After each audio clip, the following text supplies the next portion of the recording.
Gave you my heart and you beat it. You lied, so I cheated. Or was it you cheated, so I lied?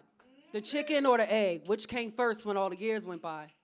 Because I asked you for transparency, but instead I got an ego trip and I apologize. And I'm not asking twice because that's too much like begging. And the only beg I give is your pardon for having me so fucked up like Tevin Campbell. Can we talk? No, the fuck we cannot, because I can't handle your lies and bullshit. My sanity you began to dismantle. Turn me on and off like the ESPN channel. I'm not for your entertainment purposes or fucking Costco sample. Stop wasting women's time that you know that you can't handle. But I kept giving you the benefit of the doubt, even though there was nothing but doubts that benefited. Like a game of spades, I reneged on that relationship and forfeited. And you kept at least 3 tricks in your hand, so I moved on to someone else that was more form-fitting. And this other dude, he had me singing in falsettos like The Dream and screaming like Khalees. He was athletic, but that dick was obese. And the way my ass was clapping, you'd think that Metro was on the beat. But he was community dick, so I gave him back to the street.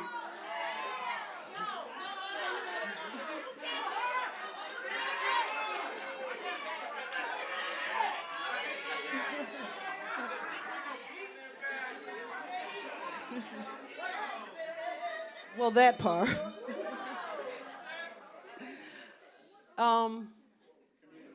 Yeah, that part. And this other dude, he had me screaming in falsettos like The Dream and screaming like Khalees. He was athletic, but that dick was obese, and the way my ass was clapping, you'd think that Metro was on the beat. But he was community dick, so I gave him back to the street. But then there was him. He graduated with a doctorate degree in manipulation from Harvard. Everything out of his mouth was a lie, from his mother to his father. And I cut him off so fast that a text I didn't even bother. Just blocked him on all platforms and said peace and sayonara. But then it hit me, and I had an epiphany. You the common denominator in all of this shit, Tiffany. Spent most of your time in performative energy, got so much to say about everybody else, but I'm gonna need you to take accountability for yourself. Let's talk about how you seen all of those red flags, but instead of stopping right there, you pressed even harder on the gas, and every man you got with, you tried to save from the first to the last, carrying hurt from relationship to relationship, never leaving it in the past. They say women want to be held in every way but accountable.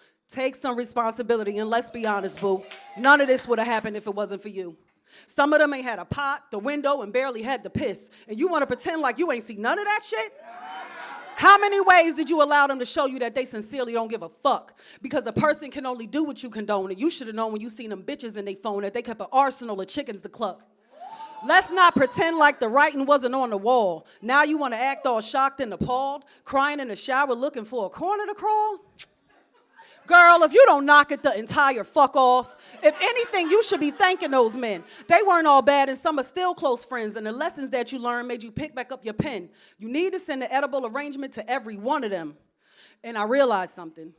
The key to my heart is a marathon and not a race, but starting all over again is the only thing I hate, and finding my king requires leaving the house and going on dates, but it's hard for me to do that because I'm an introvert that likes space, and you're not going to be sitting every day up in my face.